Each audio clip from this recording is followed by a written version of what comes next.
السلام علیکم شاہ صاحب. جی وعلیکم السلام. کون سا؟ السلام علیکم. جی شاہ صاحب, ممتاز قادری صاحب نے جس طرح توہین رسالت میں سلمان تاثیر کا قتل کرا تھا, تو اس طرح ہم لوگ کیا کرتے کہ جس طرح گستاخ رسول پہ کرا اس طرح قتل کرتے ہیں؟ ہاں, بڑا خطرناک مسئلہ پوچھا ہے آپ نے. سب سے پہلی بات تو آپ کے ذہن میں یہ رہے, توہین رسالت کی سزا سوائے قتل کے کچھ نہیں, اس کو قتل کیا جائے گا. یہ جو بحث چھیڑی غامدی نے, اس کا ایک شاگرد جس کا نام محمد عمار لاہور کا, اس نے بھی ایک رسالہ لکھ کر کے ابہام پیدا کیا کہ فقہائے احناف حنفی فقہ کی روشنی میں چیلنج کرتا ہوں کہ مجھے کوئی بتائے کہ گستاخ رسول کی سزا موت ہے یا نہیں وغیرہ. یہ اس کا جواب بھی دیا گیا. تو جو حضور کی توہین کرے اس کی سوائے قتل کے کوئی سزا نہیں, حضور علیہ السلام کے دور سے آج تک. اور یہ اللہ کا کرم ہے کہ یہ جو قانون ہے حضور علیہ الصلاۃ والسلام کے گستاخ کو موت, یہ جب ہم قومی اسمبلی میں تھے الحمدللہ یہ قانون ہم نے بنایا اور لوگوں نے بنایا. اس وقت تو یہ سزا تھی 3 سال قابل تصفیہ قابل ضمانت. اس کے بعد آئین میں امینڈمنٹ ہوئی جناب, اس میں قانون میں تعزیرات پاکستان میں, اور یہ سزا متعین ہوئی کہ حضور علیہ السلام یا کسی نبی کی شان میں کوئی گستاخی کرے اور ثابت ہو جائے, یا قرآن مجید فرقان میں گستاخی کرے, تینوں شکیں 295A, B اور C. یہ C کا اضافہ ہم نے کیا 295/C. اس میں یہ ہے اگر پائے ثبوت کو یہ بات پہنچ جائے کہ کسی نے حضور کی گستاخی کی تو اس کی سزائے موت. ایک بات جو لوگ ابہام پیش کرتے ہیں کہ دیکھیے فلاں فقیہ نے لکھا کہ توبہ ہے, فلاں فقیہ نے لکھا توبہ ہے. اعلی حضرت فاضل بریلوی نے فتاوی رضویہ کی 6 جلد میں اس کی وضاحت کی, اور بھی کتابوں میں, کہ جن فقہاء نے لکھا کہ توہین رسالت کی توبہ ہے اور جنہوں نے لکھا کہ قتل, یہ دونوں کو سامنے رکھ کر اگر دیکھا جائے تو کوئی آدمی جس نے توہین کا ارتکاب کیا حضور علیہ السلام کی شان, تو اس کی توبہ قبول ہونے کا معنی یہ ہے کہ وہ ابدی عذاب سے بچ جائے گا. قتل ضرور کیا جائے گا. کسی آدمی نے حضور کی شان میں گستاخی کی پھر اسے قتل کیا, توبہ کرنے کے بعد اس کی نماز جنازہ ہوگی, کفن دفن ہوگا, مسلمانوں کے قبرستان میں دفن ہوگا. اور کسی آدمی نے توبہ نہیں کی اور توبہ نہ کرنے پر قتل کیا گیا, تو اب اس کی سنت کے مطابق نہ کفن دیا جائے گا نہ جنازہ ہوگا, بلکہ اعلی حضرت نے یہ تک لکھا کہ ایک تنگ گڑھے میں ڈال کر اور اوپر سے اینٹ پتھر ڈال دیے جائیں تاکہ اس کی بدبو سے لوگ پریشان نہ ہو. ایک بات. اب آئیے, ممتاز قادری نے قتل کیا, اچھا یہ بات صاف ہو جائے سارے کہ دنیا بھر میں لوگ اس کو سنتے ہیں, تو وہ بھی سن لیں ہمارا نقطہ نظر کیا ہے. کہ صاحب اگر ہم اس قتل کو جائز کہہ دیں تو کوئی آدمی بھی کسی کو قتل کر دے گا اور کہہ دے گا کہ بھائی اس نے حضور کی شان میں گستاخی کی. ایک تو ہے انفرادی مسئلہ, یہ نہیں ہوگا کسی کو بھی آپ قتل کر, لیکن سلمان تاثیر نے جو حضور کی گستاخی کی پوری دنیا کا میڈیا اس پہ گواہ, ساری دنیا نے سنا اس کو. لوگوں نے جب یہ کہا, یہ سارا ریکارڈ ہے موجود ہے, ویڈیو بھی موجود ہے میرے پاس, بغیر اس کے میں ثبوت کی بات نہیں کرتا. تو کسی نے کہا کہ علماء نے فتوے دیے ہیں اور کہ بھئی یہ توہین رسالت کا مرتکب جو اس کی سزائے موت ہے, اس نے کہا مفتیوں کے فتووں پر جوتی کی نوک پہ مارتا, یہ اس نے کہا. اس کے مرنے سے ایک دن پہلے کالج میں ایک جلسہ تھا, ایک طالب علم نے کھڑے ہو کر اس سے سوال کیا, تو اس نے کچھ کہا, جواباً اس لڑکے نے کوئی قرآن کی آیت پڑھی کہ جو اللہ اس کے رسول کو اذیت دیں تو اللہ تعالیٰ اس سے نمٹے گا. اس نے جواب کیا دیا, نمٹ لے اللہ تعالیٰ, تو نمٹ لیا اللہ تعالیٰ, اب کائے کی تکلیف. ایک بات. پھر اس کے بعد آپ انٹرنیٹ پر بیٹھے اور اس کے بیٹے کی کتاب پڑھیں آپ. اس کی ایک بیوی سکھ, تو تیسری بیوی اس کی, ایک بیوی اس کی سکھ تھی, اس کا لڑکا جرنلسٹ ہے لندن میں, اور اس کی اس وقت عمر ہوگی تقریباً 29 سال. اس نے اپنے باپ کے بارے میں کتاب لکھی. وہ لکھتا ہے کہ میرا باپ بغیر شراب کے نہیں رہ سکتا اور خنزیر کا گوشت تک بھی کھاتا. پوری کتاب پڑھ لیں اور اس کو حلال جانتا. ایک مرتبہ خود سلمان تاثیر کہتا ہے کہ میں نے قرآن مجید نہیں پڑھا, ایک دفعہ کسی معاملے میں یہ جیل گیا تو جیل جانے کے بعد کوئی کتاب نہیں تھی پڑھنے کی، یہ سارا انٹرنیٹ پہ موجود. تو میں نے قرآن مجید کا مطالعہ کیا، پڑھا پورے قرآن، اور میں اس نتیجے پہ پہنچا کہ میرے کام کی کوئی چیز پورے قرآن میں نہیں. کفر بھی دیکھی کیسا، سمجھ گئے. اور اس کے بعد جو واویلا ہوا، آپ پورا کوئی وکیل بیٹھا ہو یہاں قانون داں تو میری بات کو یقیناً صحیح طرح سمجھ لے گا. آپ بتائیے کہ یہ جو آسیہ بی بی جس نے توہین رسالت کی اس کو سزا دی ہے، یہ مولوی پہ مفتیوں برس رہے ہیں، اس کو سزائے موت کس نے دی ہے؟ دارالمجیدیہ نے دی ہے، میں نے دی، سیشن کورٹ نے دی. سیشن کورٹ جو ہے وہ آپ کا کورٹ ہے، سیشن کورٹ، اس نے سزائے موت سنائی. اس سزائے موت سنانے کے بعد کتنے مرحلے ہیں آپ سنیے. یہ سزائے موت سنانے کے بعد مرحلہ یہ ہے کہ وہ ہائی کورٹ جائے. ہائی کورٹ یا تو اپنے یہاں مقدمہ چلائے یا سیشن کو دوبارہ لکھ دے کہ آپ اس کیس کو دوبارہ دیں، اور ہائی کورٹ میں مقدمہ چلے. ہائی کورٹ بھی اگر سزائے موت کو برقرار رکھے اب سپریم کورٹ جائے. سپریم کورٹ بھی اگر سزائے موت کو برقرار رکھے اب اس میں نظر ثانی کی درخواست بھی دی جا سکتی. نظر ثانی میں بھی سپریم کورٹ مسترد کر کے سزائے موت کو برقرار رکھے. اب صدر سے اپیل ہے. تو کتنے مرحلے؟ ان سب کو عبور کر کے سلمان تاثیر صاحب جیل پہنچ گئے اور اس کے سر پہ ہاتھ رکھا، اپنی بیوی بچوں کو بھی ساتھ لے گئے اور اس سے اپلیکیشن لکھوائی اور یہ کہا کہ میں تمہیں رہا کروں گا. اور قرآن مجید فرقان حمید میں جو بحث ہوئی ہے تو یہ معمولی مسئلہ نہیں تھا نا کسی کو موت کی سزا دے دی جائے. جب قانون بنے گا تو سارے تقاضے پورے ہوں گے. تو اس نے یہ کہا یہ کالا قانون.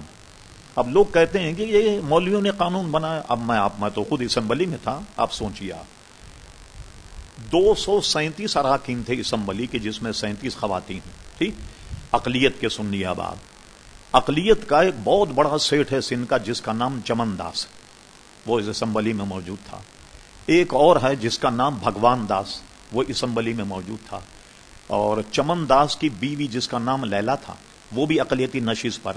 ہندوؤں کی ایک ذات ہے کولو جو نچلی ذات کہلاتی ہے نا، شیڈول کاسٹ ٹائپ کولو، ان کا نمائندہ بھی موجود تھا. پارسیوں کا نمائندہ ایم پی بھنڈارا وہ بھی اسمبلی موجود. یہ سب اقلیتی نشست. عیسائیوں کا نمائندہ تھا کرنل ہربرٹ، یہ پارلیمانی سیکرٹری تھا وزارت دفاع کا، وہ بھی اس میں موجود.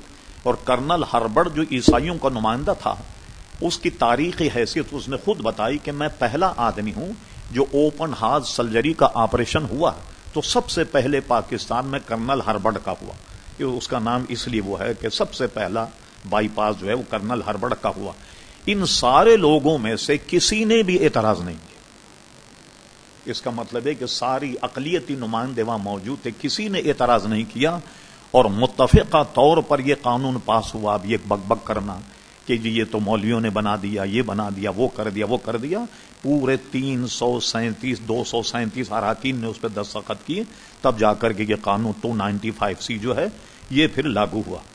اس میں جو گڑبڑ ہوئی پھر سپریم کورٹ میں ایک محمد اسماعیل قریشی ہے، اس کی مطبوعہ کتاب بھی، اس نے مقدمہ لڑ کے اس سزا کو سپریم کورٹ سے اس کو منظور کیا، کہا کہ اس کی سزا جو ہے یہی ہونی چاہیے. اب آئیے اس نے یہ کام کیا، اس نے غلط کیا یا صحیح کیا؟ کیا اس کو ہمارے تعزیرات پاکستان 302 کے سزائے موت دی جائے؟ اب سنیں آپ، جب کوئی ایسا معاملہ بالکل مشہور و معروف ہو جائے، کوئی آدمی اگر اسے قتل کر دے تو اب اس کو سزائے موت نہیں دی جائے گی. ٹھیک، اب سنیے آپ، میرا خیال ہے آپ نے شاید جو جج تھے پرویز ان کا فیصلہ شاید نہیں پڑھا ہو. میں نے اس اخبار کو سنبھال کے رکھا ہوا ہے. جج نے یہ فیصلہ دیا کہ تعزیرات پاکستان 302 کے تحت اس کو سزائے موت دی جائے گی، لیکن اسلامی نقطہ نظر سے اس نے صحیح کیا. یہ کورٹ کا، اس نے اپنی آخرت بچائی اس جج نے اپنی آخرت. اور یہ ہیڈنگ میں ہے یہ کہ اسلامی نقطہ نظر سے اس نے صحیح کام کیا، اور تعزیرات پاکستان کے اعتبار سے اس کو جو ہے وہ 302 میں سزائے موت دی جائے. اور اس کے بعد کیا ہوا، حکومت نے اس بیچارے کا بوریا بستر لپیٹ کر معلوم تھا کہ اس کو قتل کر دے گا، اس نے سزائے موت سنائے تو وہ سعودی عرب بھیج دیا اس کو اپنے خرچے. اس کے بیوی بچے جج صاحب اس وقت سعودی عرب میں جو ہیں وہ موجود ہیں. اچھا، اب سب کو تو یہ تو کہا جاتا ہے، یہ تو پوچھے کوئی یہ کیوں نہیں پوچھتا کہ بی بی آسیہ کو سزا دی گئی یا نہیں دی گئی؟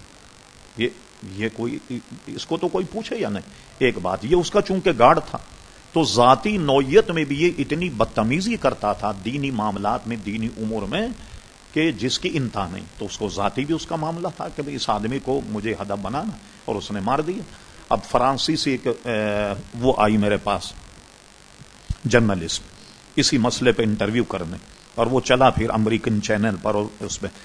تو اس نے پھر مجھ سے پوچھا کہ اس کو اگر پھانسی دی گئی تو آپ تو اس کو شہید کہیں گے. ایک تنزیہ تھا نا ان کی طرف سے, یورپ کی طرف. تو میں نے اس سے کہا جی بڑا, میں نے کہا شاندار سوال آپ نے پوچھا. میں نے کہا یہ بتائیے کہ بھٹو صاحب کو سپریم کورٹ کی فل بینچ نے نواب محمد صدیق خان کے مارنے پر اس کو سزائے موت دی. پنجاب کے ہائی کورٹ میں مولوی مشتاق چیف جسٹس, اس نے سزائے موت سنائی. سپریم کورٹ میں گیا, سپریم کورٹ نے سزائے موت برقرار رکھی اور پوری فل بینچ نے فیصلہ دیا کہ اس کو سزائے موت دی جائے. بھٹو صاحب کو سزائے موت دی گئی. 40 سال سے بھٹو صاحب کو شہید کہہ رہی ہے پیپل پارٹی. ٹھیک ہے, تو آپ کے لیڈر کو تو شہید کہے تو کوئی نہیں پوچھے گا, تو اس لیے شہید نہیں کہا جائے کہ یہ غریب آدمی تھا ہمارے آپ جیسا, اس لیے اس کو شہید نہ کہا جائے.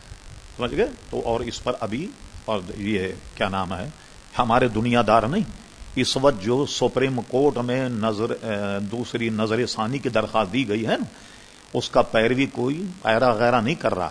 پنجاب ہائی کورٹ کا چیف جسٹس خواجہ شریف اس کی پیروی کر رہا. کیا جاہل آدمی, بلکہ یہ کہا اس نے, وہ اس جیوری کو جو اس کو نگرانی کر رہے تھے, کہا کہ یہ شرف آپ مجھے دیں, میں اس کا مقدمہ, حالانکہ وہ لاہور میں رہتا, ہر تاریخ پر وہ پنڈی جائے گا اپنی گاڑی میں, تو کوئی جاہل آدمی نہیں لڑ رہا. اور اس کے بعد اسلام آباد سپریم کورٹ کے بار نے یہ قرارداد پیش کی کہ اس کو بچانے کے لیے جو وکیل کھڑا ہوگا اس کو بار کے میموری سے نکال دیا جائے.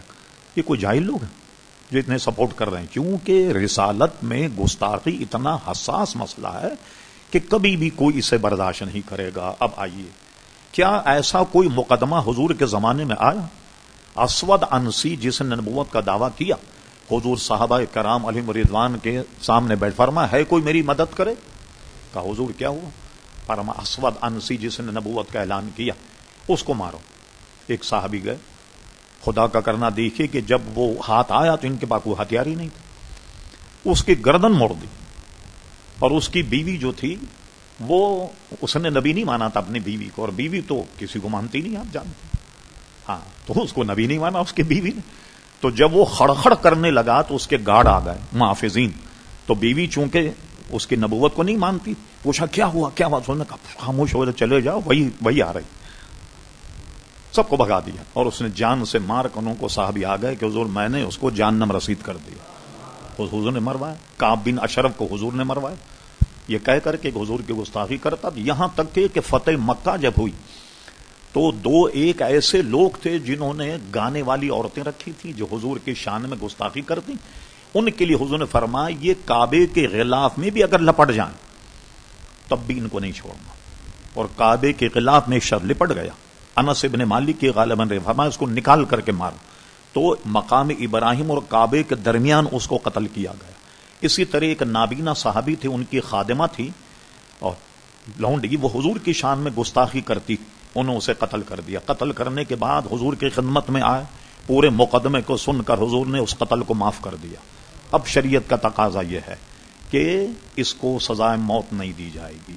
شریعت بینچ اگر ہو, شریعت کا تقاضا یہ ہے کہ نہیں بینچ, اور اس کو بھی قانونی دفاع حاصل. وہ سن لیجیے آپ کیا, قرارداد مقاصد 85 میں آئین کا حصہ بنی, اور قرارداد مقاصد میں یہ موجود ہے کہ پاکستان کا کوئی قانون قرآن و سنت کے خلاف نہیں ہوگا. اب ہماری اور آپ کی رسائی نہیں ہے, ورنہ آپ سپریم کورٹ جائیں کہ یہ قانون اسلام کے خلاف, یہ قانون اسلام کے خلاف, کہ یہ کو چیلنج کر سکتے ہیں ہم. اسی طرح جو حلف نامہ ہے آئین میں, صدر کا, وزیر اعظم کا, MNA کا, سینیٹر کا, وزیر کا, اس حلف نامے میں یہ ہے پاکستان اسلامی ریاست ہے اور اس کا نام اسلامی جمہوریہ پاکستان ہے, میں اس نظریے کو قائم رکھنے میں ہماوت کوشاں رہوں گا. یہ حلف نامے کے الفاظ ہیں. تو شریعت کی روح سے ایک مقدمہ لڑا جائے, اس شخص کو پھانسی نہیں ہوگی, اور اگر ہوگی تو غلط ہوگی. میں نے تفصیل بیان کر دی تاکہ آئندہ کو اس معاملے